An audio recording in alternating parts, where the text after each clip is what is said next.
Muy buenas tardes, sean todos bienvenidos a esta transmisión. En nombre del Centro de Investigación Social Avanzada, le damos la más cordial bienvenida a este encuentro. Mi nombre es Agrario Chávez Arreola y les estaré acompañando en la presentación y moderación de esta conferencia y diálogo que tenemos el honor de ser acompañados en esta segunda sesión de nuestro ciclo de conferencias, La filosofía de la educación más allá de la escuela, acompañados, les digo, con alegría y honor por el profesor Renato Huarte Cuellar, a quien le damos un caluroso saludo de bienvenida. Gracias. Vamos a dar indicaciones breves para que ustedes puedan participar con sus comentarios y preguntas. Ya sea en el chat de Zoom o bien en el de Facebook del CISAF, ustedes pueden hacernos llegar alguna cuestión, pregunta, comentario que les vaya surgiendo durante la exposición del profesor Renato Huarte. Una vez que él finalice con esta, daremos lectura a todos sus comentarios. Entonces, siéntanse seguros, confiados en que le daremos atención a lo que tengan a bien compartirnos. Muy bien, pues daré breve lectura también a la semblanza curricular del profesor Renato Huarte Cuellar. Él es licenciado en Pedagogía y en Filosofía, ambas por la Facultad de Filosofía y Letras de la UNAM. Tiene una especialidad en Ciencias Antropológicas por el programa conjunto de la UAM, Conaculta, OEI, y es maestro en Filosofía de la Ciencia y doctor en Filosofía por la UNAM. Es profesor de la Facultad de Filosofía y Letras de esta misma institución desde 2005 y miembro del Sistema Nacional de Investigadores Nivel 1 desde 2016.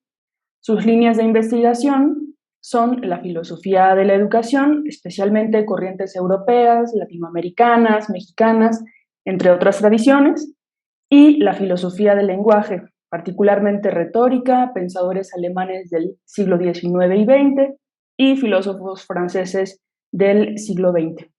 Ha abordado distintas tradiciones de pensamiento, así como problemas en el campo de la filosofía de las ciencias sociales y humanas. Sus intereses también abordan espacios de educación no formal, su definición y posibilidades y alcance. Muy bien, pues sin más, damos el uso de la palabra al profesor Renato Huarte Cuellar. Gracias.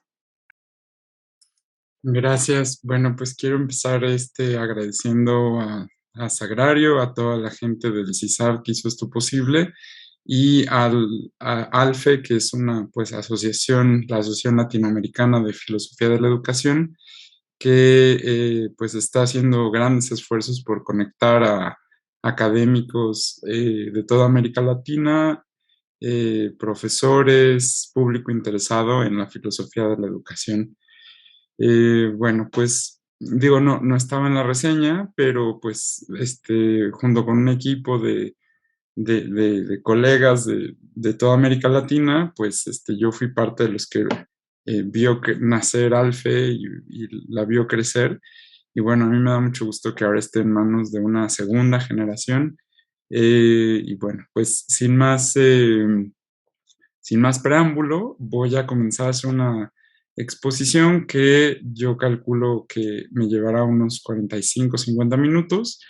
Y sí, para mí es muy importante escuchar qué tienen que decir, qué tienen que pensar, aportar, comentar los que nos están escuchando.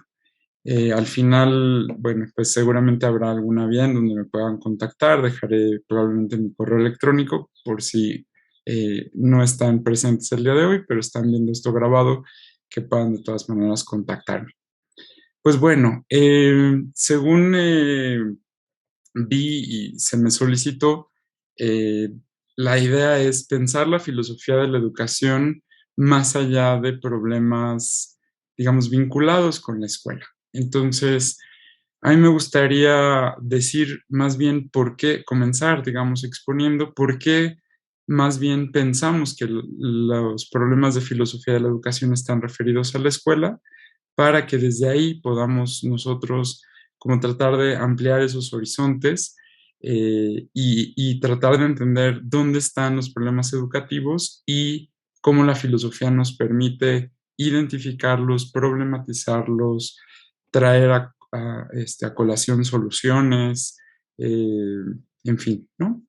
Entonces, bueno, pues he de decir que como pedagogo que soy, aunque eso, bueno, como eh, ha dicho Sagrario, yo también soy filósofo y ese tránsito entre filosofía y pedagogía me ha ayudado mucho, pero la cuestión es que si tenemos una aproximación a la historia de la educación, podemos percatarnos de que la escuela como institución educativa, tal como la conocemos, y a diferencia de algunos manuales que dicen, por ejemplo, la escuela en China en el siglo, por decir algo, en el siglo sexto antes de Cristo, y lo tengo publicado, por ejemplo, yo le critico eh, eh, pues digamos, al gran historiador de la antigüedad que dice que había escuela, digamos, en la Grecia antigua. El problema ahí yo creo es que estamos tratando de traspolar esta idea que tenemos de escuela a los problemas generales que concibimos como educación. Si bien es problemático y como también dijo Sagrario, me interesan mucho los problemas del lenguaje, nada más voy a decir que la palabra escuela viene del vocablo schole en griego, que quería decir más o menos algo así, una traducción sería como ocio, el tiempo de ocio, es decir, no es una institución en un principio, sino que era este tiempo que se tenía y que los latinos distinguen el otium del neg otium, lo que no es el ocio.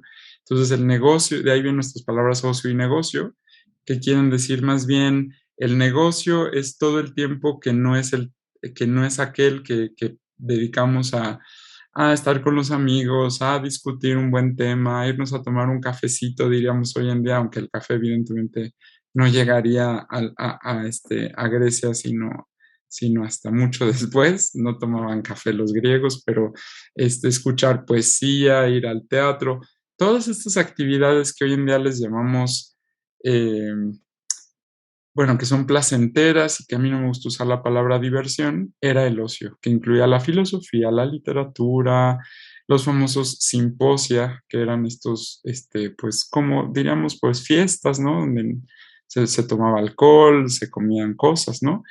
Y eso lo posibilitaba, según dice, por ejemplo, Finley, un autor dice, eso era posible gracias a la esclavitud antigua, ¿no?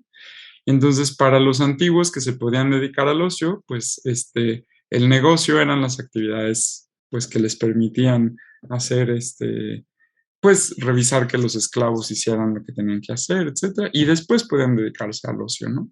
Claro, un esclavo en la antigüedad no tenía tiempo de ocio, era solo para generalmente hombres libres, mayores de edad, ¿no? De clases acomodadas. Pero eso no nos convoca el día de hoy, sino pensar que, ¿cómo es que llegamos a pensar que la escuela es el espacio educativo por excelencia? Esa sí es la pregunta, ¿no?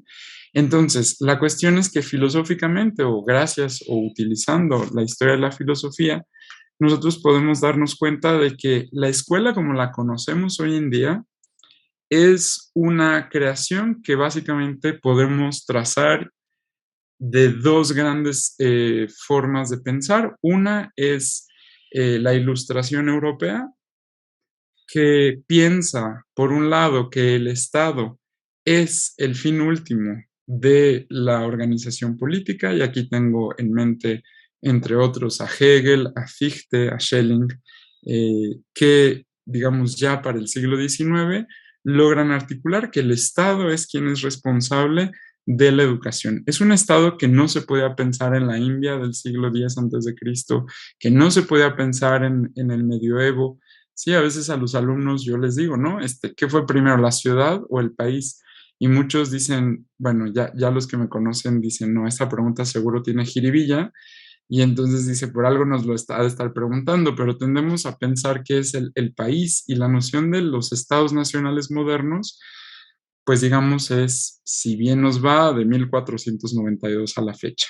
Entonces uno era parte de una ciudad, Entonces, la cuestión de pensar el Estado como lo piensa Hegel y cómo lo pensarán los ilustrados mexicanos, sean conservadores, liberales, centralistas, federalistas, estoy hablando del México del siglo XIX, pues estará muy inspirado en todas las discusiones de filosofía política europeas. ¿Por qué? Porque México, al igual que otros países de lo que hoy en día denominamos Latinoamérica o Nuestra América, pues miraban o bien a Estados Unidos y una tradición más liberal, republicana, o hacia una tradición europea, y ahí, bueno, depende de a qué país tuvieran en mente. Entonces, copiamos un modelo del Estado, ¿sí? No es casualidad que, por ejemplo, Justo Sierra, para estructurar su idea de universidad, mande a jóvenes estudiantes como Ezequiel A. Chávez a ver cuál era el modelo francés y alemán de universidad para proponer la Universidad Nacional de México, que ya han cerrado en el siglo XIX, tanto por un lado Juárez y por dos veces Maximiliano. Entonces, la cuestión es que hemos estado inspirados en modelos europeos y siempre hemos tratado, y según hemos podido conversar con colegas de otras latitudes de nuestra América o América Latina, parece que es el mismo caso en Uruguay, en Argentina, en Brasil, aunque obviamente hay matices. Entonces, la cuestión es que hablé de dos tradiciones, ¿no? O sea, una es pensar que el Estado determina los fines y los medios de la educación de un pueblo. Esto es una postura filosófica. Como todo en filosofía es una postura y puede ser rebatible, puede ser analizada, puede ser matizada. Entonces, es una idea que llega a América Latina en su conjunto. Me voy a centrar en América Latina, llega a otros lados, evidentemente, en el siglo XIX.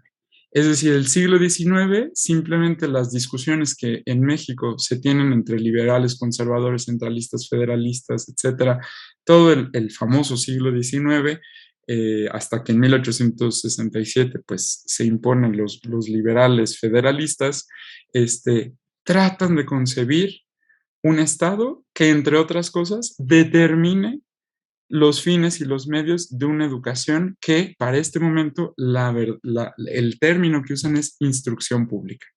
Recordemos que estaban los ministros de instrucción pública, generalmente asociados a los de justicia e instrucción pública o instrucción pública y bellas artes.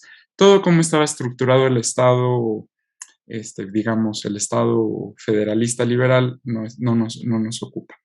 Pero entonces, por otro lado, tenemos esta inspiración de sí, pero se tiene que entender en este sentido. Si es el Estado, y pensemos que para 1800, por poner una fecha, 67, pues no había las capacidades para transformar pues un país como el mexicano. Habría que matizar ahí qué pasa en Argentina, qué pasa en Perú, qué pasa en los distintos países, en Cuba, etcétera, que llegará a ser independiente mucho después que los países, digamos, pues digamos, de toda la América continental, eh, tenían como esta preocupación de cómo logramos eso. Y entonces se fragua esta idea que en gran medida viene depende a qué autor apelen, pero digamos a esta idea, digamos, que viene, bueno, yo le voy a llamar el Fordismo, el Taylorismo, o se le puede llamar de múltiples maneras, que quiere decir el ahorro de procesos y tiempos que logró en el siglo XIX, apenas unas cuantas décadas antes de esto, transformar países como Inglaterra y el Reino Unido en general de una sociedad de producción feudal a una revolución industrial. ¿Cómo llega eso? Por ejemplo, en nuestro país se traen modelos que emulan las fábricas. Emulan, por ejemplo, las escuelas lancasterianas, tal vez hay más, sobre todo en los estados como Yucatán, en fin, hay varios experimentos, pero por ejemplo, el modelo de escuela lancasteriana, para quien no lo conozca, era un modelo en donde bastaba, por ejemplo, había que enseñar a leer y escribir al pueblo. Sí, ¿por qué? Porque los liberales, estoy criticando también a los liberales y a los conservadores también, pero los liberales, digamos, querían educar al pueblo, ¿no? ¿Cómo lo hacemos? hay que encontrar un método porque no tenemos profesores. Por ejemplo, la famosísima Berta von Blumer, que ella no estudió para ser maestra de jardín de infantes, gracias a que ella, por su padre alemán, puede traducir textos de los discípulos de Froebel, acaba siendo profesora de preescolar. Es decir, en un Veracruz, en donde ella era una señorita de una clase media alta, acomodada, intelectual, el Estado mexicano buscaba a los normalistas porque no había una posibilidad. Uno de los grandes intentos de finales del siglo XIX es el normalismo como una gran empresa para tratar de hacer, fíjense, de hacer llegar la instrucción pública a todos. Y esto era, pues, de avanzada, era el proyecto liberal, pero a más de 100 años, casi 140, 150 años. Entonces, ¿cómo lo pensaban? Un modelo, que no todos estaban de acuerdo, por supuesto, era, bueno, está el lauscheriano, pero me voy a concentrar en la escuela lancasteriana, era tener un profesor que a través del control de tiempos y procesos explicara, digamos, a leer en un proceso mecánico, y de ahí viene nuestra idea de pizarra, pizarrón, ¿no? Y en donde a los que estuvieran viendo eran unos niños que eran un poco más grandes, que se les llamaba monitores, y entonces cuando empezaban, los monitores copiaban al profesor, y entonces cada monitor tenía, dependiendo, ahora no recuerdo exacto, pero entre 10, 12 alumnos en medios círculos, que a la vez copiaban en pizarrines, qué tablets de las de ahora, ni qué 8 cuartos, pero eran estos pizarrines, estas pizarras pequeñas, ¿no? Con gis, tiza, ¿no? Y entonces había una repetición de un solo profesor para instruir como fabrilmente a muchísimos, y entonces se vio como un proyecto muy positivo.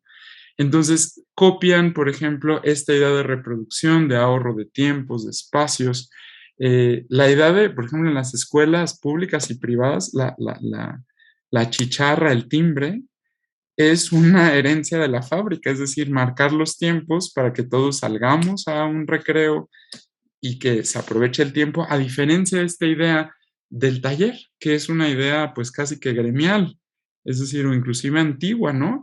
Es decir, cómo se hace un zapato en un taller, o un par de zapatos, pues se va haciendo y uno comenta con el otro en mesas de talleres, en donde no hay control de tiempos y espacios.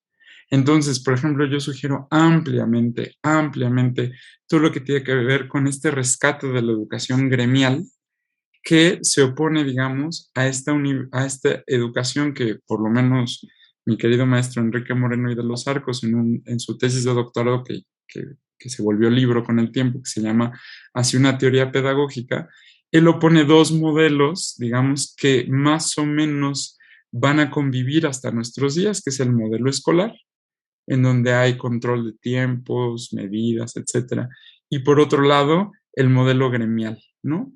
En fin, no tengo tiempo para entrar en demasiados detalles, pero entonces la cuestión es que la escuela es una configuración desde posturas concretas, desde políticas públicas, contextos concretos latinoamericanos, europeos, ajá, ideas que van, vienen, etcétera. Es decir, cómo llega Froebel a México es una de las cosas más interesantes, cómo nos apropiamos de las ideas de otros lugares, cómo hoy diríamos hasta despectivamente se usa, tropicalizamos una idea, un proyecto. Y la cuestión es que eso, por ejemplo, Gadamer le va a llamar, pues es un proceso, digamos, hermenéutico de interpretación y apropiación a partir de un montón de cosas, ¿no? Es decir, cuáles fueron las condiciones particulares en las que, por ejemplo, se traduce a Wilhelm Dilthey, que es un clásico, por decir algo, pues habrá que revisar quiénes lo tradujeron, por qué, a quién le interesaba, o por ejemplo, por lo menos para los estudiantes de pedagogía de mi H facultad, por ejemplo, todos dicen, no, Paideia de Werner Jäger es un clásico. Y les digo, sí, un clásico es que todos sabemos que hay que leerlo, pero nadie lo lee, ¿no?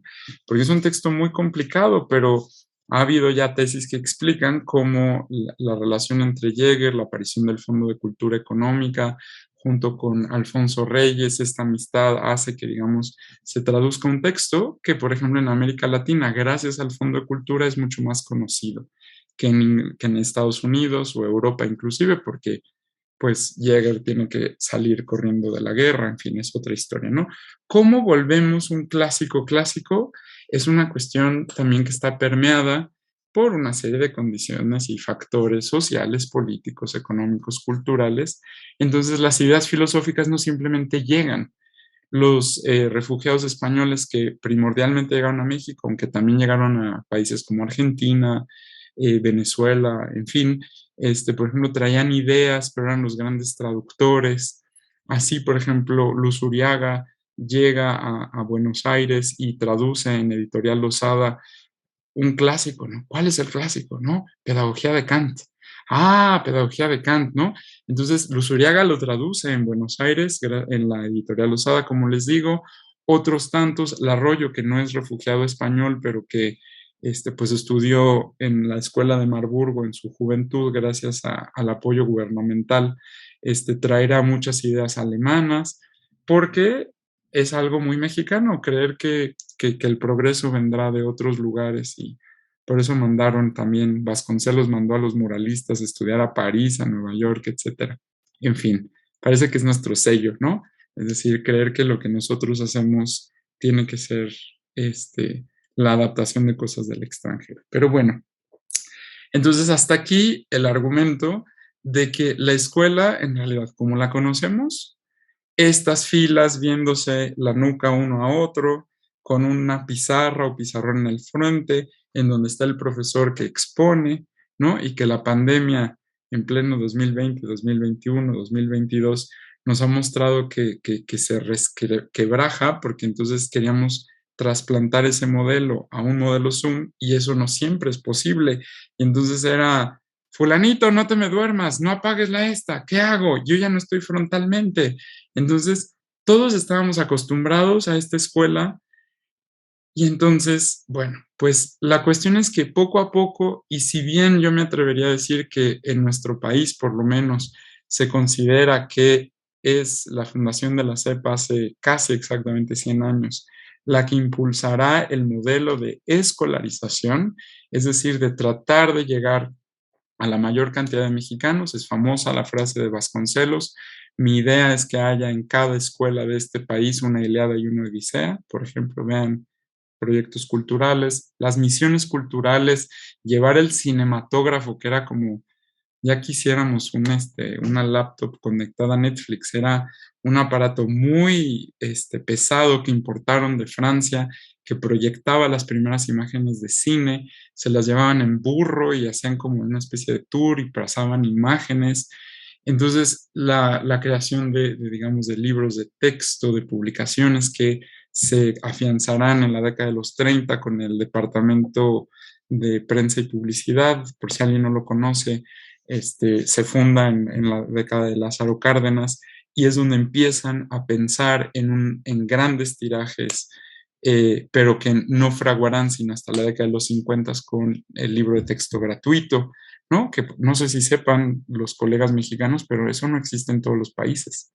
Podremos criticar que si queremos a Tamayo en la portada o no queremos a Tamayo en la portada, pero lo que pasa es que todo ese proyecto se fue construyendo con ideas que iban acorde, por lo menos en la primera mitad del siglo XX, de personajes que uno podrá o no estar de acuerdo, de la talla, por lo menos en mi país, y conozco muy poco de otros países, pero seguramente los colegas de otras latitudes nos podrán ayudar, como Vasconcelos, Narciso Bassols, Torres Bodet, que además llegará a presidir la UNESCO, es decir, un gran poeta, traductor, secretario de Relaciones Internacionales, pero además, pues una persona cultísima que tenía una idea. Y entonces, en realidad, el siglo XX es la aplicación o la puesta en marcha de lo que el siglo XIX propuso. Es decir, crear un sistema masificador a cargo del Estado. Vean, por favor, el artículo tercero constitucional. es responsabilidad del Estado, tururú, tururú, tururú. Sí, eso es, fichte, si se me permite, en versión mexicana. Van a decir, oh, sacrílego. No, bueno, o sea, ¿quién dijo que el Estado? ¿Por qué el Estado? ¿Por qué ese Estado? ¿Por qué de esa manera? ¿No? Entonces, bueno, la cuestión es que el siglo XX trata de llevar y de poner en marcha esto que se les conoce como los famosos 4 congresos higiénico-pedagógicos que se dan básicamente entre 1888 y 1894. Si me falla por un año, pido disculpas. Tal vez los más famosos son el segundo y el tercero. En todos participó don Porfirio Díaz, estamos hablando de pleno porfiriato, en donde se discuten todas estas ideas. Si hay que buscar las líneas filosóficas, me atrevo a decir, de cómo está pensado el sistema de instrucción pública mexicana, y estoy pensando en términos de la época, habrá que regresar a los participantes de esta época del porfiriato, porque en esa transición ya posrevolucionaria, es decir, Vasconcelos y el resto de los secretarios de Educación Pública, será cómo se va a ir construyendo. Entonces, hay un cambio muy interesante en los secretarios de Educación Pública, que si lo quieren seguir, bueno, va a salir publicado un artículo mío en un libro conmemorativo de los 100 años de la SEP, pensar los perfiles de los secretarios, y hemos tenido 2 secretarias de Educación Pública, pensar sus perfiles, quiénes son. Llegó un punto donde se volvieron más economistas, administradores de empresas, etcétera, y esos cambios en las políticas que seguramente a más de uno le parecerán interesantes, ¿no? ¿Qué es la nueva escuela mexicana? Yo creo que no tiene nada de nueva, no, o sea, es decir, hay que ir al siglo XIX, de mexicana no sé qué tenga, pero creo que lo que pasó con la pandemia filosóficamente nos permite a nosotros pensar o replantear muchas de estas preguntas, porque esa aproximación a la escuela como institución en cada uno de nuestros países, pues en la región, en el mundo en general, permitiría transformarlo. Entonces, eso era lo primero que quería dejar claro. Y entonces, la cuestión es, entonces, ¿qué es la filosofía de la educación? Que es la segunda parte de esto que tenía yo preparado para ustedes. Entonces, ¿qué es la filosofía de la educación? ¿Por qué entonces la pregunta es si la filosofía de la educación no aborda la escuela, las instituciones, la educación superior o cualquier cosa, digamos, de la academia, etcétera? Entonces, ¿de qué se trata? Y eso es una cosa muy, muy interesante. Eh, a eso le voy a dedicar otro pequeño tiempo, y después voy a tratar de cerrar con cómo se ha dado la discusión en América Latina, porque creo que tiene características especiales. Y una vez que termine con esto, procuraré, pues ahora sí que entrar en diálogo con quienes estén viéndonos, etcétera. Entonces, primeramente, yo creo que, a ver, la filosofía de la educación como término se inventa, yo me atrevería a decir, pues básicamente a partir de el famoso libro de John Dewey, que se llama Democracia y Educación, que tiene como subtítulo, incluye las palabras filosofía de la educación. Entonces, la cuestión es que yo he publicado en diversos textos que hay que hacer un estudio, ¿no? Filosofía de la educación. Entonces, si hacemos un estudio filosófico desde la filosofía de esas palabras, o si quieren desde un método genealógico nietzscheano, arqueológico Foucaultiano, de análisis del contenido desde otras tradiciones, no quiero entrar ahorita en discusiones metodológicas, pero filosofías hay muchas perspectivas. Eso nos permite a nosotros entender que educación, pues se dice de múltiples maneras. O sea, ¿qué nos referimos con educación? A mí me gusta cómo lo plantea, por ejemplo, Luzuriaga en un texto que se llama Simplemente Pedagogía. Está editado en Losada, en varias ediciones. Y él dice que pues es un término equívoco, es decir, quiere decir que tiene muchas posibilidades de significación. Podemos entender, o sea, empieza así su libro, dice, ¿qué entendemos por educación? O por lo menos el apartado que él dice, ¿qué es educación? Dice, pues podemos decir en una sociedad ese niño está bien educado si cumple o logramos que cumpla las normas sociales, ¿sí? ¿Cómo se dice, no? Así de, ese niño es muy mal educado porque no saluda, ¿no? Y además, claro, eso depende de cada contexto. En las grandes ciudades de mi país, por lo menos, no nos andamos saludando así con alguien que no conocemos. En cambio, en ciudades más pequeñas, en espacios rurales, uno saluda a todo mundo, ¿no? Y por lo menos los chilangos, ya saben, los de la gran ciudad nos sentimos rarísimos, ¿no? Buenas tardes, buenas tardes, buenas tardes, ¿cómo están, no? Ese acto de cómo me desarrollo con otros seres humanos es una forma de entender que alguien está educado. Por otro lado, educado también, ¿qué quiere decir? Que tiene una serie de conocimientos, de habilidades. Bueno, la cuestión no es tan fácil, ¿no? En inglés, por ejemplo, para hablar de otras tradiciones, ya llegamos al punto en donde en inglés, an educated person, una persona educada, es que ahí hay un problema de traducción, porque quiere decir alguien que ha pasado, sobre todo por educación o por escolaridad superior, ¿no? Con todo los problemas que implica un sistema como el norteamericano de universidades, que hasta las universidades públicas son carísimas. Digo, sin olvidar el caso chileno, ¿no? Que bueno, generó pues todos los conflictos del 2010. El presidente actual de Chile, gracias a todo esto, recobró, digamos, una presencia pública y hoy en día, pues, procura que en Chile no sea el país más caro, en fin, toda esta cuestión.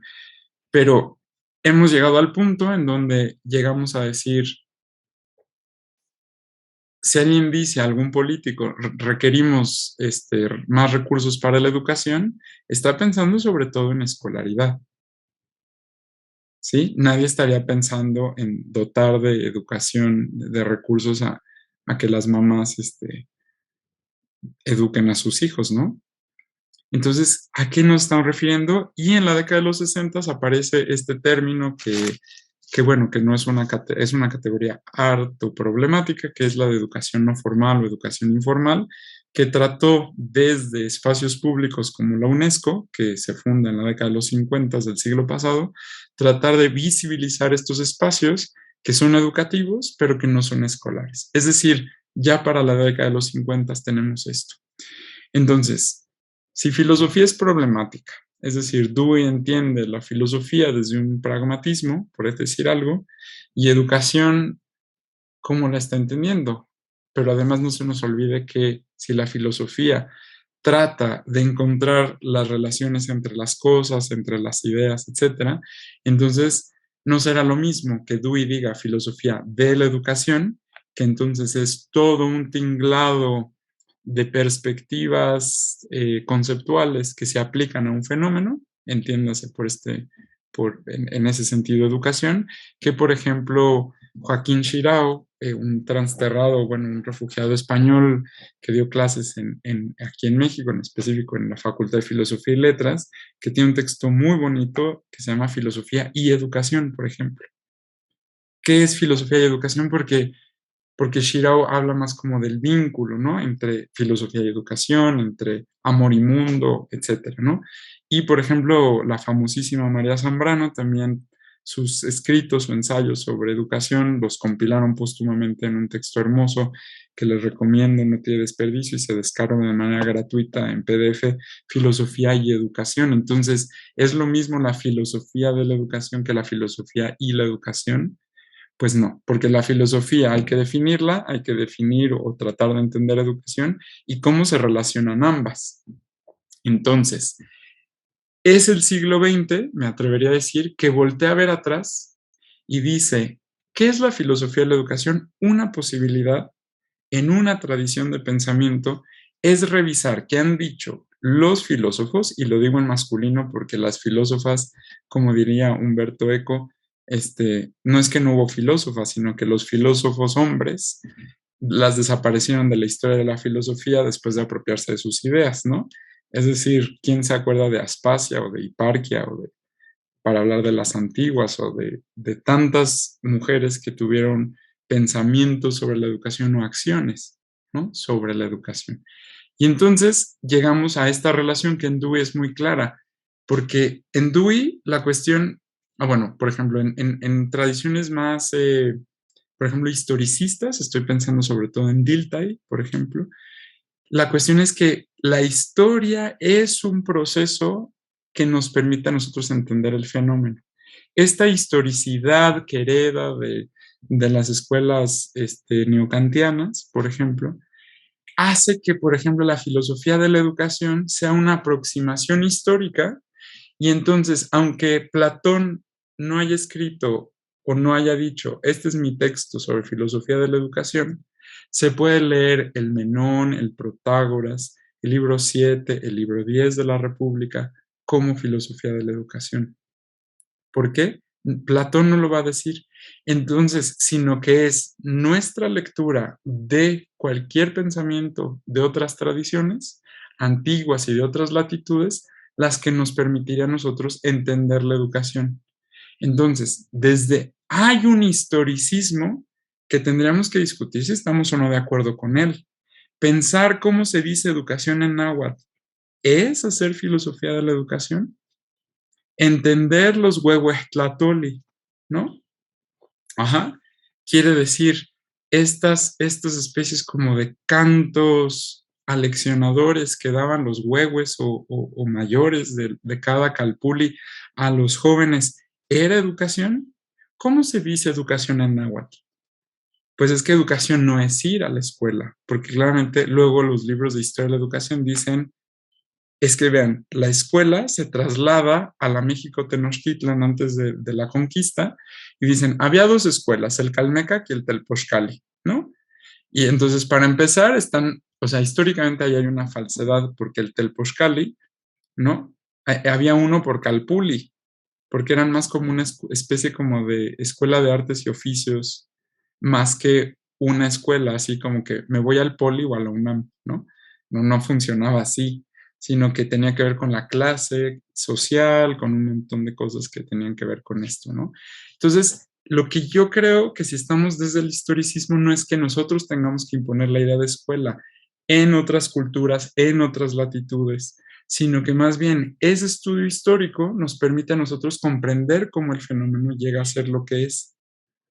Espero haber sido claro y si no, pues me dicen y con gusto puedo profundizar. Entonces, hay una visión que es más es una perspectiva más desde ciertas escuelas alemanas de finales del 19, las que, por ejemplo, llegan aquí en México, las que trae el Arroyo, y entonces la filosofía de la educación, que el Arroyo daba clases de filosofía de la educación, es esa posibilidad de que la filosofía sea tratar de definir el fenómeno. Entonces, es muy interesante de que, ¿qué es la educación? Ah, bueno, tratemos de ver desde perspectivas conceptuales, históricas, teóricas, cómo nosotros podemos definir qué es educación y qué no. Pero nada más para tomar otra tradición que es más anglosajona o por lo menos pragmática, es que, ¿de qué sirve, dirá Dewey, que es uno de los tres grandes pragmatistas norteamericanos, que nosotros estemos discutiendo China en el siglo XI antes de Cristo y la recepción del taoísmo y, en fin, si no podemos resolver el aquí y el ahora? Entonces, desde esa perspectiva, la cuestión con pensar el aquí y el ahora con con un contexto clarísimo es la escuela. Muy pronto, por eso, los textos de filosofía de la educación eh, de Estados Unidos, por ejemplo, tratan de no ser históricos en el sentido de que la filosofía desde una perspectiva pragmática tiene que resolver los problemas educativos. ¿Cuál es básicamente nuestra institución, digamos, desde la época de Dewey claramente hasta nuestros días? Pues este proyecto escolar. Entonces, por eso muchos textos, sobre todo la tradición anglosajona, que ahí también hay empiristas, en fin, ¿no? Es pensar los problemas que se dan en espacios áulicos, en espacios institucionales, porque esa es nuestra realidad, ¿sí? No las cortes de la dinastía X o Y en la China de tal o cual época, ¿sí? Entonces, allí hay una postura filosófica. Entonces, si se me permite, entonces depende cómo se entienda la filosofía para que entonces entendamos si tenemos que aproximarnos cuál es su objeto de estudio, si es que tiene objeto de estudio, si es relación, como dice Joaquín Chirao. Entonces, la cuestión es que entramos como como diría Neurath, ¿no? Por ejemplo, es un barco que estamos como armando mientras estamos en alta mar. Es decir, no podemos parar, sino que decimos, bueno, ¿qué hacemos?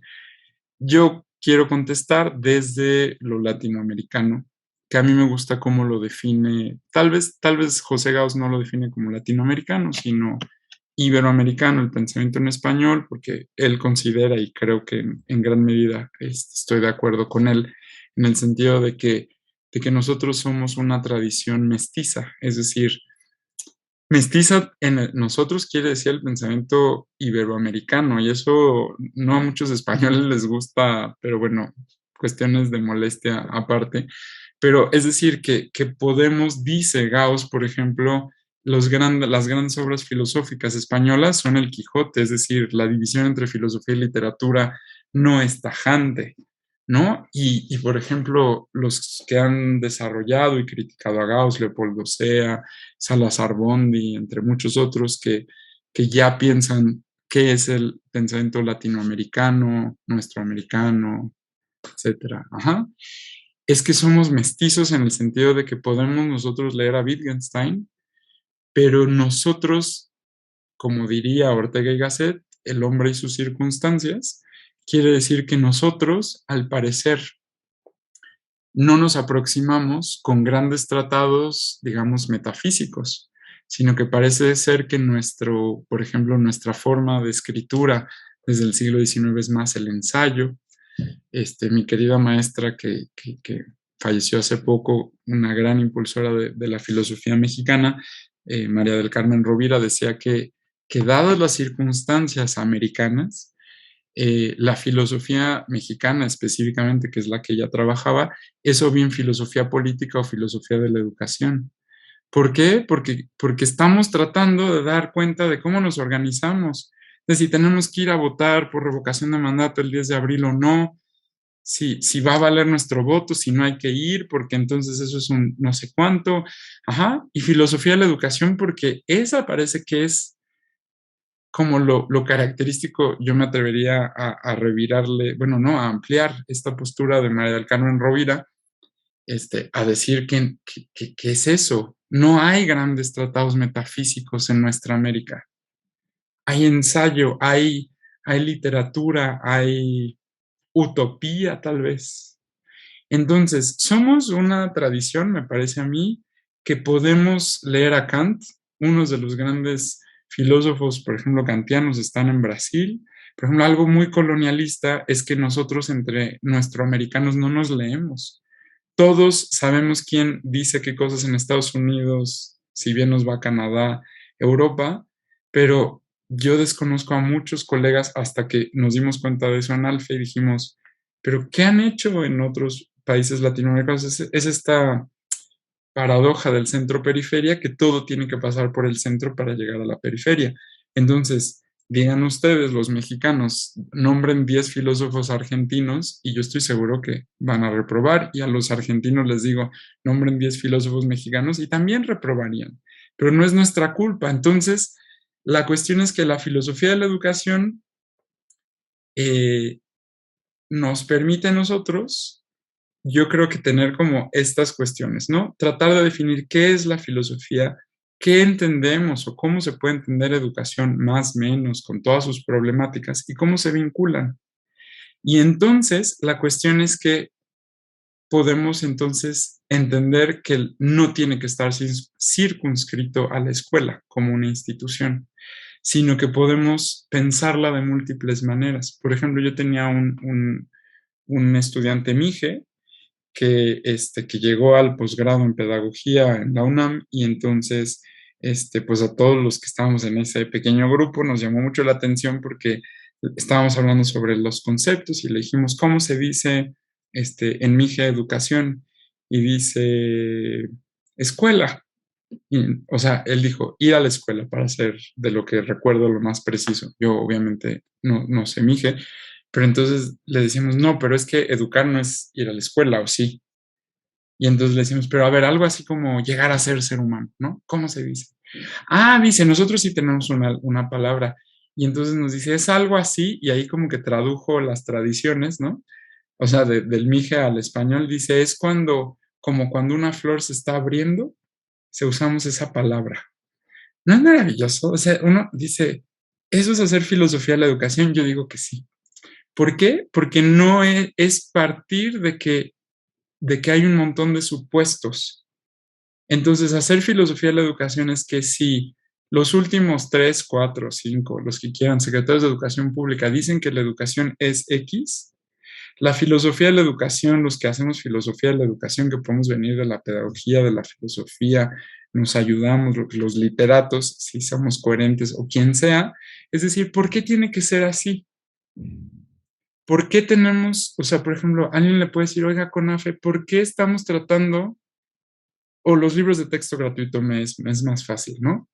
¿Por qué CONALITEG, la Comisión Nacional de Libro de Texto Gratuito, está traduciendo todos los textos y entonces a las lenguas indígenas, pero no traduce, por ejemplo, cosas como, o sea, traduce cosas como, me acuerdo del de español de primer grado, no los últimos, los anteriores, que decía, Juanito quiere cruzar la calle, tiene que esperar al semáforo verde. O sea, y esa cosmovisión en una comunidad indígena, o sea, entonces la traducción es decir eso así, Juanito quiere cruzar la calle. Hacer ese acto de ruptura de lo que hemos naturalizado, para mí es algo que más o menos todas las filosofías podrían estar ahí. Entonces, creo yo, y lo he discutido con colegas que trabajan en el término educación no formal, que me parece a mí que el término educación no formal, si bien no es preciso, ha tenido una historia pues muy accidentada. O sea, en educación no formal cabe centros comunitarios, centros culturales, aprendizaje, no sé qué, televisión educativa entendida más como Canal 11, 11 niños, etcétera, más que televisión educativa porque eso caería más en formal, pero las categorías no funcionan, lo inventaron los economistas, pero entonces luego Philip Coombs en el texto del 77 dice, disculpen, no quería ser impreciso. Entonces, pero sí nos ayuda a decir, a ver, hay otros espacios educativos. Y hay espacios que ni siquiera se llaman educativos. Y hay lenguas y gente que no tiene palabra para educación, sino que se le puede llamar educación, formación, se le llama florecer, ¿no? Por ejemplo, ¿cómo se dice? Y yo fui discípulo también de Carlos Lenkersdorf, que fue un alemán que no solo adoptó ser mexicano, sino que llegó a ser tojolabal y que trabajó muchísimo tiempo con comunidades tojolabales, que entonces te dice, bueno, es que no tiene sentido traducir educación como escuela, como examen. Entonces, todos estos periplos que parecen muy complejos, pero que de manera más o menos metodológicamente, eh, pues que tengan un cierto sentido y que más o menos entendamos que si esto es más fenomenológico, hermenéutico, algo desde otras tradiciones, desde filosofía del lenguaje, filosofías más nuestroamericanas, etcétera, nos permite a nosotros cuestionar el aquí y el ahora. Yo sí soy más de la escuela historicista, donde la historia nos permite a nosotros también entender el aquí y el ahora. No es nada más que haya que irse a dar una vuelta a Atenas o a Esparta en el siglo VI antes de Cristo, sino que, por ejemplo, yo estoy seguro que no existe y eso se les ha olvidado. La gente cree que ¿cómo se decía educación en griego antiguo? Paideia. Y la primera nota que hace Werner Jäger en Paideia es el término paideia es un término griego antiguo. Y era filólogo clásico, ¿me entienden? No se está improvisando nada. Yo me tomo la libertad, no lo estoy citando de memoria, pero yo me tomo la libertad de tomar este término de la antigüedad tardía para hablar sobre un proyecto cultural, educativo, formativo que tenían los griegos y que él quiere conectar la antigüedad con el cristianismo por sus intereses particulares. Entonces, Yo he visto a más de un estudiante, tanto de pedagogía como de filosofía, que cree que educación se dice paideia. Y entonces, claro, problematizar eso es un problema filosófico. Pero a los que nos gusta más la filosofía del lenguaje, pues hacemos eso. Otros tendrán que cuestionar las políticas educativas. Otros tendrán tal vez que entrar en espacios como aquí en la Ciudad de México, pilares. Cuando uno va a una comunidad indígena, uno les está llevando la educación, uno lleva la educación como si fuera una cosa ahí en el mundo. Uno no entra en un diálogo como si ellos no tuvieran pensamiento, como si los indios, y uso la palabra indios, ¿no? O los naturales no tuvieran pensamiento y hay que llevarles el progreso. Ya hacerse la pregunta es filosofía. Y entonces cuando tú vas a una comunidad indígena, tienes que entender, tratar de entender su cosmovisión. Y entonces no es pasar en telesecundaria una cosa o llenar unas cosas ridículas que hay varios estudios que se hacen en CONAFE, ¿no? Digamos de a qué ridículo hemos llegado porque ya tienen secundaria. Ah, qué bueno. Ya están educados. Felicidades. ¿Y luego qué hacemos, no? Y nadie ha rescatado cuál es la visión que tiene cada uno de los pueblos y cómo eso nos permite a nosotros replantearnos pues este sistema que se volvió hegemónico que llamamos escuela. Entonces la filosofía de la educación no tiene necesariamente, también puede hacerlo. ¿Qué pasa en una escuela? ¿Dónde están ciertos presupuestos, en fin, etcétera, ¿no? Y bueno, pues con esto me gustaría ir cerrando diciendo que pues es que la filosofía no es que esté en la educación formal o en la no formal, sino que permite que hasta estas categorías cobren sentido, por lo menos ya cuestionarlas es un buen inicio, y dar posibilidades, como diría Illich, que muchos leen la sociedad desescolarizada, pero muy pocos leen el otro libro que se llama Alternativas, ¿no? Es decir, ¿qué alternativas tendríamos? Y entonces yo creo que América Latina en general, si le hacemos caso a María del Carmen Rovira, si es solamente filosofía política y filosofía de la educación, imagínense qué cosa más maravillosa, ¿no? Pero bueno, hasta aquí quiero dejar mi participación y abrir al diálogo adelante. Muchas gracias, profesor Renato Huarte, por esta exposición tan amplia, tan profunda al mismo tiempo. Sin duda hay varios puntos que seguramente quienes siguen la transmisión querrán poner en común, subrayar. Y bueno, leo en primer lugar el comentario que nos hace llegar por Facebook Alex Ortega.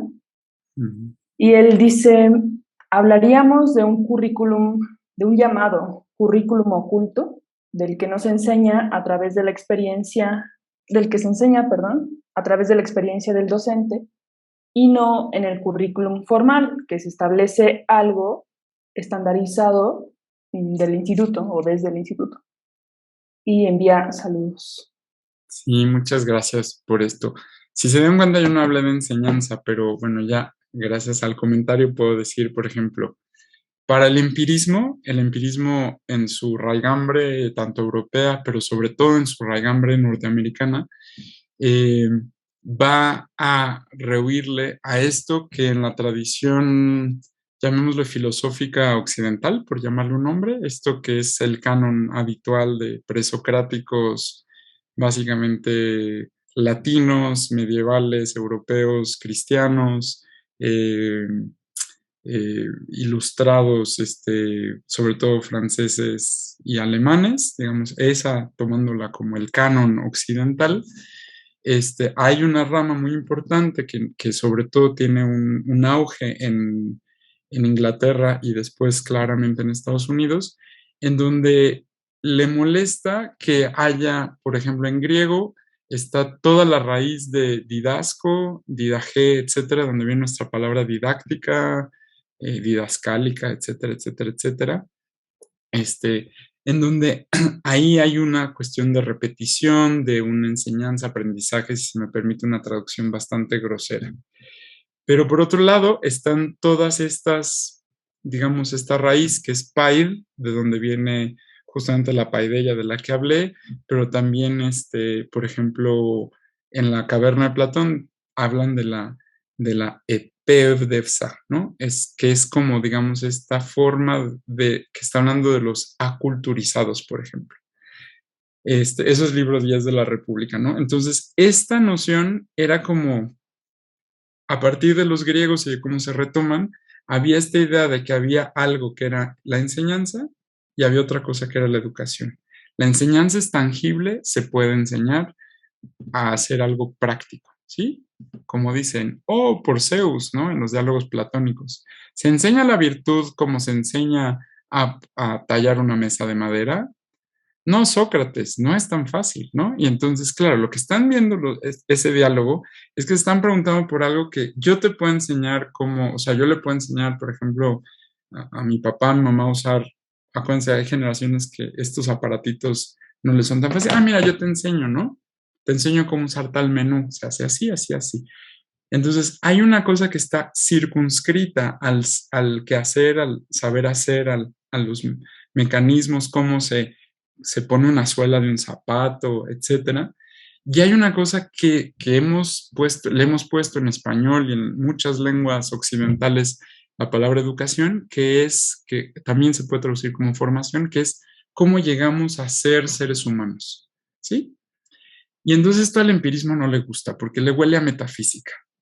Y entonces es el empirismo, pero pues llegó a los dos países que llegaran a ser imperiales, esta idea de que la educación es enseñanza. Entonces, educación es enseñar algo.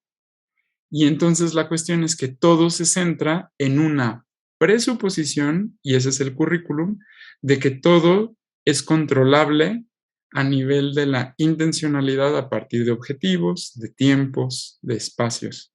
Desde otras tradiciones no hay ni currículum, ni oculto ni no oculto, sino que la cuestión es que todo el currículum oculto, yo diría que un antiguo le diría, ah, eso es la educación. ¿Cómo llega uno a ser mexicano? ¿Cómo te explican a ti, no sé, por ejemplo, que aquí en Chilangolandia las quesadillas no necesariamente tienen queso? Alguien dijo, objetivo uno, que el niño aprenda cuáles son los contenidos de la quesadilla. Claro que no. ¿Y eso le llamamos currículum oculto? Claro que no. Y eso hoy en día le decimos, ah, es la educación informal. Bueno, pónganle el nombre que quieran, pero alguien que no es chilango llega aquí y nos dice, ¿qué les pasa? Una quesadilla lleva queso, ¿no? O sea, los oaxaqueños de repente llegan y dicen, ¿qué es esto, no? Y claro, aquí una quesadilla de papa, pero no tiene queso, pero pues sabes eso, ¿no? En fin, ¿cómo sabemos esas cosas? ¿Cómo llegamos a ser Renato, Sagrario, Alex, etcétera, todos los que somos? ¿Cómo llegamos a ser yo en lo individual, en lo colectivo? Son preguntas que al empirismo no le gusta. Entonces, cuando entiendes el contexto más grande, entonces la cuestión es, ¿qué tenemos que ver? Centrados en el currículum oculto, ya esa dicotomía tiene implícitas una serie de preguntas filosóficas. Esa sería mi respuesta en breve. Muchas gracias. Naomi Romero en Facebook agradece tu exposición y uno de nuestros colegas del CISAF, el profesor Jorge Navarro, pregunta qué sería lo peculiar de una relación educativa desde la perspectiva fenomenológica. Es que eso es muy interesante porque además no hay una fenomenología, porque no es que todos le hagamos caso a Husserl, sino que yo más bien siento que yo por lo menos así lo entiendo, como que la fenomenología es como si fuera una piedrita que cae en un estanque de agua y se van haciendo olas. Yo sigo sintiendo que la fenomenología nos ha afectado de múltiples maneras.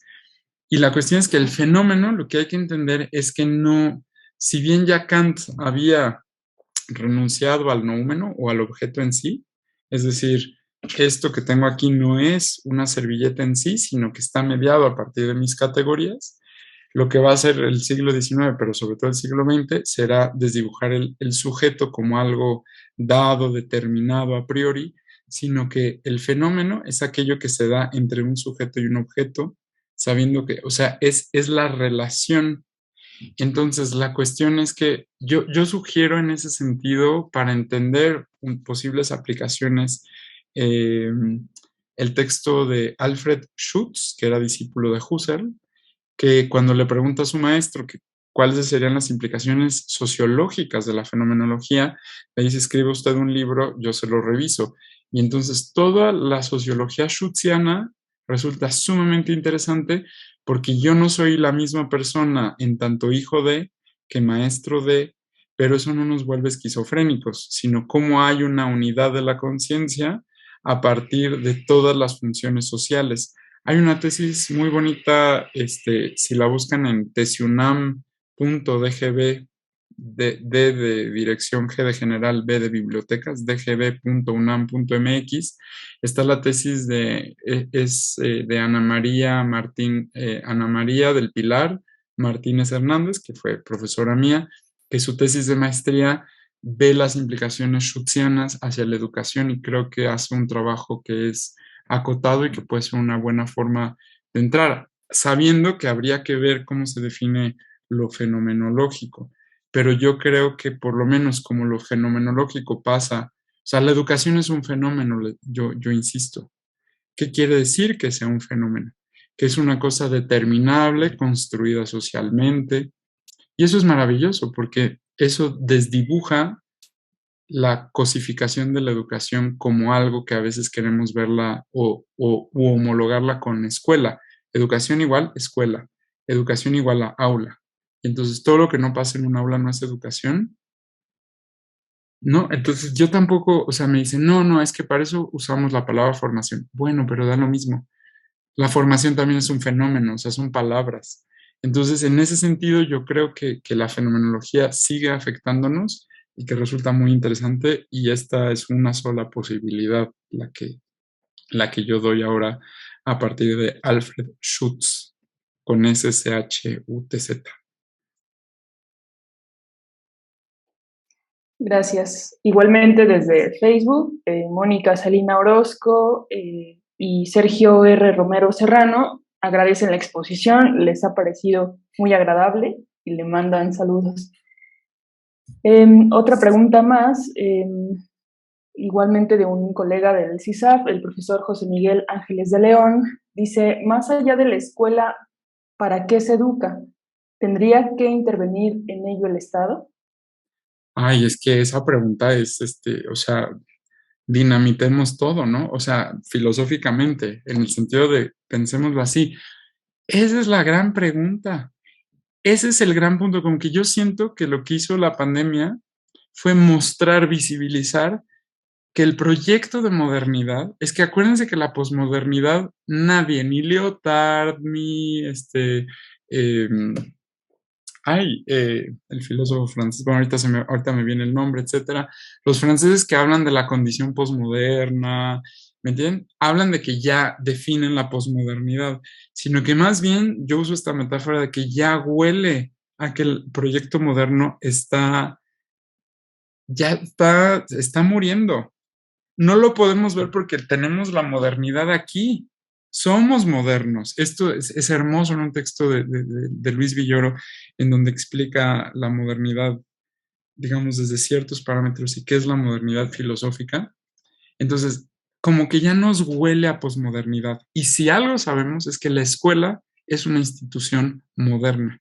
El Estado, como lo entendemos hoy en día, es una institución moderna.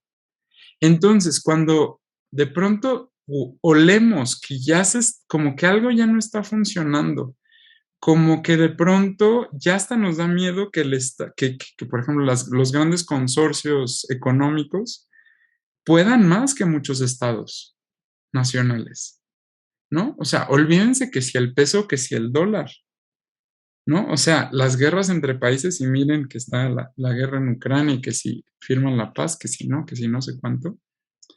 A veces está detrás una serie de consorcios, ¿no? O sea, ya nos huele, pero no podemos ver qué va a venir después del Estado.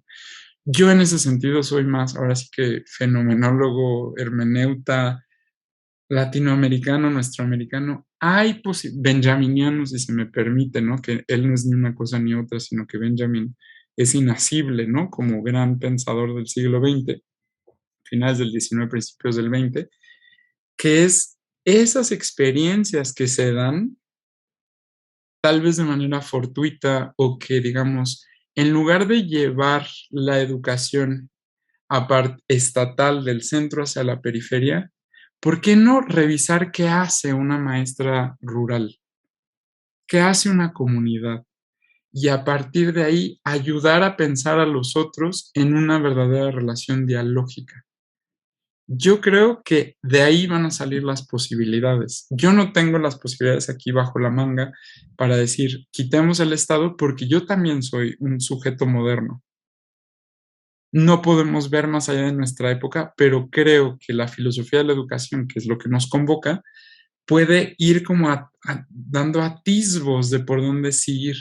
Y si se nos está desmoronando el Estado, sí, por ejemplo, Benjamin ya habla de que se está desmoronando la obra de arte, pero él sí da una alternativa, la posibilidad de la obra de arte en la época de su reproductibilidad técnica. Oh, maravilla. Y eso que no le tocó ver ni Netflix, ni YouTube, ni etcétera. ¿Cómo sí podemos en esas pequeñas expresiones tratar de mejorarlas sin tratar de decir ustedes no están educados? Lo que hay que hacer es que ustedes tienen que pasar el examen X o Y o Z de la SEP. ¿Por qué tenemos que traer todos y pasar a todos? O sea, es conocida la política de la SEP, ¿no? De en este lugar no se reprueba a nadie. ¿Por qué? Digámoslo con toda claridad. Son las políticas que están inspiradas en una economía de la educación fraguada en la posguerra, pero implementada en la década de los 60, en donde esos son nuestros índices de calidad. Ya no somos un país de sexto de primaria, ya somos un país de primero de secundaria. ¿Y yo qué hago con eso? Como decía Freire, ¿y de qué sirve que sepan leer y escribir si nunca lo van a aplicar? Como decía Nietzsche, ¿de qué les sirve, no? Jugar a que somos todos intelectuales, etcétera, ¿no? ¿Cómo podemos ser más auténticos? ¿Cómo podemos nosotros darle voz, lugar, apoyo a esas iniciativas que pueden ser muy variopintas? Me van a decir, ¿eso es posmodernidad? Ah, pues que eso sea posmodernidad. Sí, pero yo sí cuestionaría algo que no han hecho los secretarios de educación pública, porque extraño yo a los humanistas en esos lugares, ¿no? En el sentido de poder abrir posibilidades, y creo que ahí la filosofía de la educación tiene una gran aportación desde esa sensibilidad, desde lo nuestro americano, desde saber que en ciertas lenguas indígenas no hay educación, o preguntar por qué tienen que, o sea, toda la televisión educativa entendida con AFE, se me olvida, bueno, etcétera, todas las industrias, la tecnología, ¿no? De que ven un experimento de química todos, ¿no? Sí, eso es lo que tiene que pasar. Yo tampoco digo que cada quien haga lo que sea, porque entonces caemos en cualquier cosa vale. Y creo que todos los filósofos, por ejemplo, Gadamer, ha sido muy cuidadoso de que todo acto humano es interpretación, pero siempre hay límites a la interpretación. Hay posibilidad dialógica, hay fusión de horizontes, porque entonces si no, pues que Hitler diga que nosotros somos mejores que ustedes y todos los que no entren en mi parámetro, pues deben morir, ¿no? Digo, estamos en eso, la era de la posverdad. Yo creo que la filosofía ha sido muy cauta de decir, hay que tener cuidado porque no porque lo diga yo, porque soy presidente de tal lugar, sobre todo de una potencia, si lo digo yo es verdad. No, no, no. La era de la posverdad hay que tener mucho cuidado porque es curioso cómo, por ejemplo, la derecha norteamericana usa ciertos argumentos de Derrida, pero Derrida, Foucault, Deleuze, etcétera, han procurado dar esos puntos en donde no cualquier cosa valga, porque entonces nos matamos, ¿no? Todos los que no sean chilangos esto, todos los que no sé qué, todas las no sé qué, estos grandes discursos que pues nos van a llevar a que la Segunda Guerra Mundial, a cosas peores, ¿no? En fin, esa sería mi inicial, espero haber sido claro. Gracias, profesor. En Facebook dice Alex Ortega, quizás ayudándole a este nombre que se le escapaba, menciona a Touraine en Crítica de la Modernidad y luego dice La modernidad líquida de Bauman. Son los dos trabajos que conozco en torno a la ética del sujeto universal. Y sí, no tenía en mente está ellos, pero todos los, digamos, los que les llaman los niños mal portados, les enfants terribles, que son todos los filósofos después del 68 francés, ¿no? Han aportado cuestiones. Sí, sí, Alain Touraine, etcétera. Sí, sí. No era el que se me escapaba, pero ya eso, o sea, que ya no es modernidad, pero que todavía no podemos definir. O sea, ¿por qué definir? O sea, yo siento que eso tiene que también impactarnos, pues no nada más porque son franceses, sino que creo que tendríamos que también dialogar con esas posturas, ¿no? Gracias. Y también recuperando un enunciado que expresa Mónica en Facebook, dice, la educación debe cambiar. Simplemente lo enuncia así. No sé si usted quiera comentar algo al respecto. Es que ahí está hablando, me gusta mucho porque desde lo que se llama en filosofía un desideratum, ¿no? De pueblos del mundo unidos, no, ajá, o sea, la educación tiene que cambiar. Es que a mí se me hace una cuestión desde, por ejemplo, la filosofía de la historia, en donde tenemos que tal vez renunciar al progreso, ¿no? A esta idea de cambio. Y entonces cuando tú dices, esto ya no nos sirve, cambiemos, a veces la propuesta tendría que ser, ¿qué sí existe aquí y ahora que ha sido invisible? ¿No? Por ejemplo, eh,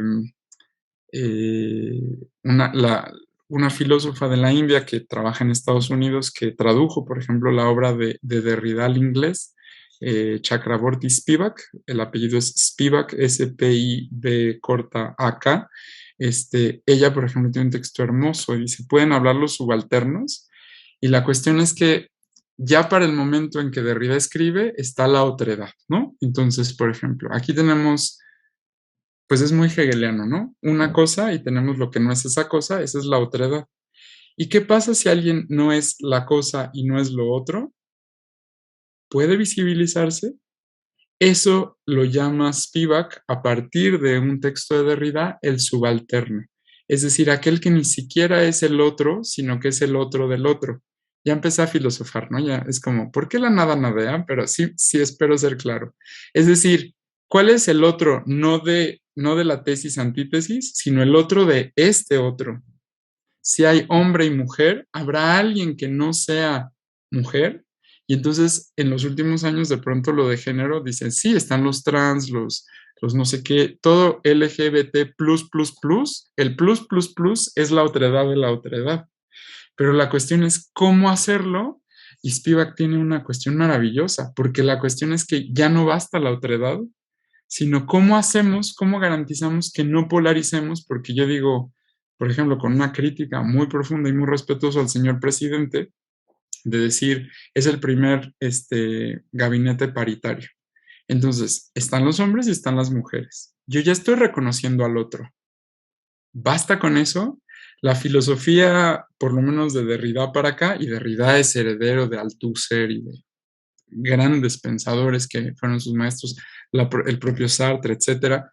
La cuestión es, ¿habrá alguien que ni siquiera podamos ver? ¿Cómo tienen voz esos subalternos?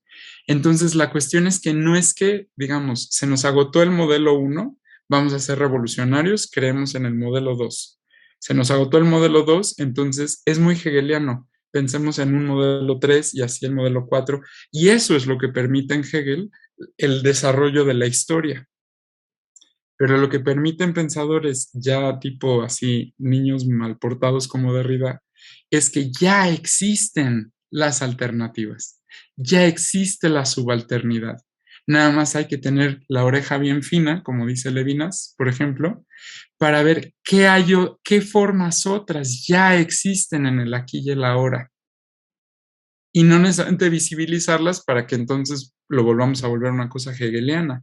Es decir, esto es, ¿cómo le hace la profesora que tiene 2 plazas en una comunidad rural? ¿Cómo le hizo en la pandemia? Eso no es el futuro, eso es el aquí y el ahora. ¿Cómo hacen en una comunidad para darse sentido, para transmitir su forma de ver el mundo? Tal vez no pasa por la escolaridad. Y entonces ya es como, esto ya no nos huele bien, se llama escuela, ¿dónde está la otredad? Yo creo que ahí Derrida y todos, y bueno, y Spivak nos ayudan a entender que ya hay otras cosas que no hemos visto por la propia lógica dicotómica. Y entonces ahí es aplicarle un poco de Deleuze, como hace, por ejemplo, mi amigo Silvio Galo, que tiene un texto de Deleuze bien bonito, y la educación en Brasil, eh, concretamente en Campinas, por ejemplo. Entonces, claro, la cuestión es que no hay progreso necesariamente, sino que la filosofía de la educación también es ver qué opciones educativas existen, pero que no están visibilizadas. ¿Cómo se hacen visibles? Bueno, eso ameritaría otra conferencia, ¿no?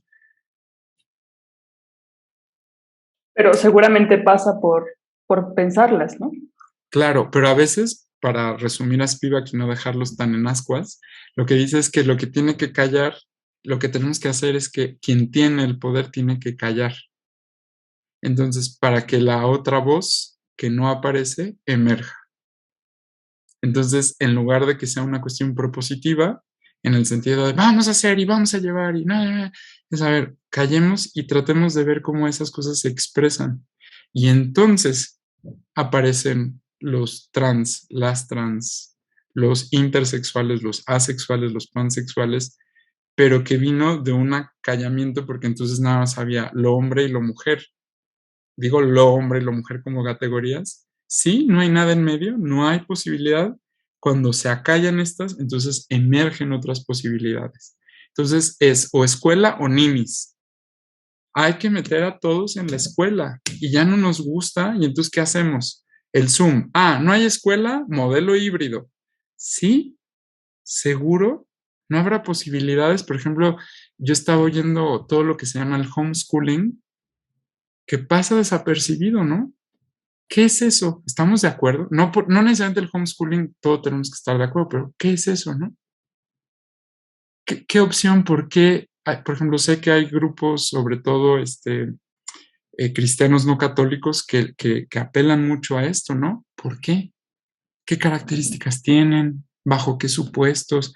Es muy interesante, con todo el respeto, ¿no? Y viendo cómo se puede o no, y nosotros peleándonos en hacer que si el currículum, que si el crédito, que si no, en fin, o sea, creo que eso también es filosofía de la educación. Gracias. Justamente Mónica completa su comentario en Facebook y dice, debe cambiar la educación en el sentido de las necesidades actuales. No podemos seguir creyendo que un estudiante tiene escolaridad si no ha pasado las pruebas de que acredita lo que dice el papelito, certificado de primaria. Nadie reprueba a los alumnos porque la SEP así lo ha estipulado. Correcto, desde esta perspectiva de los economistas de la educación, que la única forma de medir era años acreditados, pero que alguien acredite un año escolar no quiere decir que sea una mejor persona, ¿no? Estoy completamente de acuerdo, gracias. Sí, sí, habría que pensar otras posibilidades de que eso, por ejemplo, sea significativo en lo individual, en lo colectivo, en fin, ¿no? Sí, está completamente de acuerdo. Gracias. Y Rocío Hernández, que es una de nuestras estudiantes de la maestría en filosofía de la educación que ofrecemos desde el CISAR, pregunta, ¿cuál sería el principal aporte de la filosofía de la educación para poder iniciar la transformación que la realidad educativa exige? Ahí yo ahora sí que aplicándole filosofía de la educación a esta participación desde la filosofía de la educación sería que yo creería que no hay una única filosofía de la educación como un ente, sino que otra vez yo regreso a decir, bueno, por lo menos hay tres componentes, ¿no? Filosofía, educación, o filosofía y educación. Entonces, la cuestión es que no es un campo delimitado clara y distintamente, como diría Descartes, y por tanto evidente. Es decir, estudiar lo que hace Nell Noddings, una filósofa de la educación inspirada, entre otros, en Buber, y cuál es su propuesta, por ejemplo, feminista, ¿es filosofía de la educación? Sí. ¿Lo que hacen en otras tradiciones es filosofía de la educación? Sí. Pero, por ejemplo, es curioso que en nuestra tradición se habla de Kant, de Hegel, de Derrida, de Deleuze, pero nuestros pensadores, nuestras pensadoras, nuestros sentipensadores, porque en lenguas indígenas o amerindias hay el verbo que traduce más o menos como sentipensar. Todas estas discusiones que tenemos en nuestra bella América, a veces no la tienen, no la conocen, pero creo que el mundo, por lo menos de los filósofos de la educación, están listos a escuchar otras narrativas, otras perspectivas. Entonces, claro, ahí está el problema de la traducción, etcétera. Entonces, yo creo que yo insistiría en esta filosofía, o sea, que hay varias y que encontrar el diálogo entre tradiciones, inclusive de filosofía de la educación, pueden ser muy, muy, muy provechosas. En ese sentido, también sugiero el texto que salió publicado en 2012, la segunda edición de Estela Maris Vázquez, en Buenos Aires, en donde ella habla, digamos, desde América Latina, y ella en el primer capítulo, que habla además de la parte epistemológica, ve cómo es la tradición francesa, la alemana y la anglosajona, y cómo fueron apropiándose y dándole el carácter a esta discusión pedagogía, educación, ciencias de la educación, y eso ayuda como a entender que esas tradiciones, esos filósofos pueden entrar en diálogo. Y entonces ver cómo podemos criticar la escuela, pero desde dónde. Ahí es donde hay mucho trabajo, ¿no? Pero bueno, tratar de escuchar, por ejemplo, conseguí un libro sobre, por ejemplo, la educación en África, en castellano, de la Universidad de Salamanca. Hermoso, porque ¿qué sabemos de la educación en África? Pues nada, ¿no? O sea, no, son negros, no piensan, ¿no? Así muy colonial también nuestro pensamiento. Pues no, tienen toda una tradición. Yo me acuerdo que un Congreso Mundial de Filosofía de la Educación que organiza INPE, la Red Internacional de Filósofos de la Educación, fue en Etiopía. Y no tienen filosofía de la educación. Los profesores de educación o digamos de la licenciatura en educación, ellos pues no estaban muy preocupados justo en esos problemas, ¿no? Cómo hacer que todos se incorporen, etcétera. Pero dicen, es que no hay filosofía etíope. Y uno va al Museo Antropológico de Addis Ababa y hay 72 volúmenes, no, no es cierto, exageré, pero 17 volúmenes de filosofía etíope. Entonces, ¿qué quiere decir? No hay un pensamiento propio, no hay una reflexión, un sentir propio. Siempre lo hay, pero el colonialismo nos ha hecho pensar que no existe. Yo creo que ya, contestándole a la colega, yo creo que ya el hecho de cuestionar eso ya es un buen principio filosófico. Ahora, pues es que ese es el punto, que hay muchas posturas y además no todos, Foucault y Derrida no están de acuerdo en todo, ¿no? Por llamar a dos famosos, ¿no? Uno con su jaguar negro del año y Derrida, etcétera, ¿no? Voces femeninas, voces nuestroamericanas, ¿no?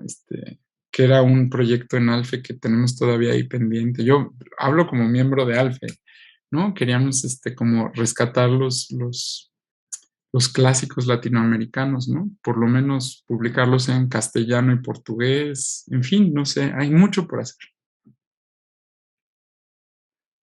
Sin duda, hay mucho por hacer y justamente lo que comentabas, ¿no? Las nuevas generaciones que vamos incorporándonos en este campo que es creciente y, bueno, urgente atender. Montserrat nos hace una pregunta, Montserrat Rosa Saavedra, y, bueno, también un comentario, agradece el espacio, el diálogo, le parece muy nutritivo y agradable. Y pues yo diría es una pregunta muy amplia, y hay poco tiempo, pero bueno, la leo. ¿Qué diferencias encontraría entre filosofía de la educación y teoría pedagógica? Uy, uy, uy, mira, te voy a contestar con Abagnano y Bisalberghi, que son dos italianos, pero que en realidad son herederos de la tradición europea. La introducción a historia de la pedagogía, a mí me parece que es una joya, porque además son filósofos. Entonces, está en el Fondo de Cultura y seguramente debe estar en PDF. Esa introducción es que luego con los estudiantes hay que insistirles en que la introducción es como el mapa, la guía de qué están haciendo, ¿no? Porque luego, bríncate la introducción y empiezas en el capítulo 1. Y a veces sí, pero en este caso no, porque lo que dicen Visalberghi y Abagnano, estos dos filósofos, los voy a dejar así, italianos, dicen una cosa para ser preciso, dice, la pedagogía nace como filosofía de la educación. Ellos están pensando en la tradición alemana sobre todo, ¿no? Es decir, la pedagogía como ciencia que estudia el fenómeno educativo, eso no lo dicen tal cual, pero resumo, dice, nace como filosofía de la educación. Hasta el punto que ellos identifican el famosísimo siglo XVIII y sobre todo la figura de Pestalozzi, por lo menos en Europa, en donde ya no basta nada más hacer filosofía como una reflexión, ponderación, propuesta sobre la educación, sino que ya en Pestalozzi empieza a haber una, un requerimiento de teorización que rebase solo lo meramente filosófico. Es decir, lo contextualizan a finales del siglo XVIII. Recuerden que Kant le contesta a Rousseau, pero Pestalozzi le contesta a Kant. Si alguien, se llama, es un título larguísimo que se abrevia como Mis investigaciones de Pestalozzi, no tiene desperdicio, se nota que no es filósofo el señor Pestalozzi. Todos han leído de cómo Gertrudis educa a sus hijos, 1, 2, 3, etcétera, pero pocos se centran en Mis investigaciones, está traducido al castellano. Pero creo que lo que está diciendo ahí, lo que están diciendo Abagnano y Visalberghi, es que si la pedagogía es este conjunto de saberes interdisciplinarios que tienen como base la filosofía, la historia y la teoría, esto se debe gracias a las condiciones de la filosofía europea de finales del siglo XVIII. Entonces, yo creo que, por lo menos en el plan de estudios de la licenciatura en Pedagogía de la Facultad de Filosofía y Letras de la UNAM, decidimos no separar, sino que hay un área que se llama Teoría, Filosofía e Historia de la Educación y la Pedagogía. En ese sentido, si bien no son exactamente lo mismo, porque una teorización, siguiendo a Kant, es la abstracción de nuestra propia práctica, ¿sí? Entonces, hay teorizaciones que no necesariamente están vinculadas con lo filosófico, pero tampoco están del todo alejados. Entonces, se ve como esta tríada teoría, filosofía e historia. Por ejemplo, en el COMIE, historia de la educación se maneja aparte y entonces, y filosofía y teoría se manejan aparte. Yo no voy a entrar ahorita porque claramente la historia tiene su propia metodología, la historiografía, etcétera, pero yo creo que desde esta perspectiva, por lo menos diltayana de la escuela alemana, si uno entiende que hay esos vínculos que no necesariamente son lo mismo, pero no están del todo divorciados, ayuda a comprender, son como la base de comprensión de un fenómeno desde, repito, escuelas que parten de perspectivas historicistas, que la historia, la filosofía y las teorías, sean o no filosóficas o más filosóficas, menos filosóficas, ayudan a entender ese fenómeno y a romper ese anquilosamiento que tenemos de la palabra, del concepto educación, cualquiera que sea este. Si esa es la postura, entonces esa sería mi respuesta. Y léanlo porque empieza justamente con la entrega, el mito de la entrega de fuego que aparece en el Protágoras y terminan diciendo esto y a mí me parece una muy buena introducción. Pueden no estar de acuerdo con los autores, pero bueno, ese es otro asunto. Muchas gracias. Bueno, pues en atención a tu tiempo y al de quienes han seguido esta transmisión, vamos concluyendo. Solo reiterarles que la Asociación Latinoamericana de Filosofía de la Educación, que el profesor Renato Huarte tuvo a bien presidir durante varios años, pues tiene sus puertas abiertas a quienes deseen integrarse como miembros.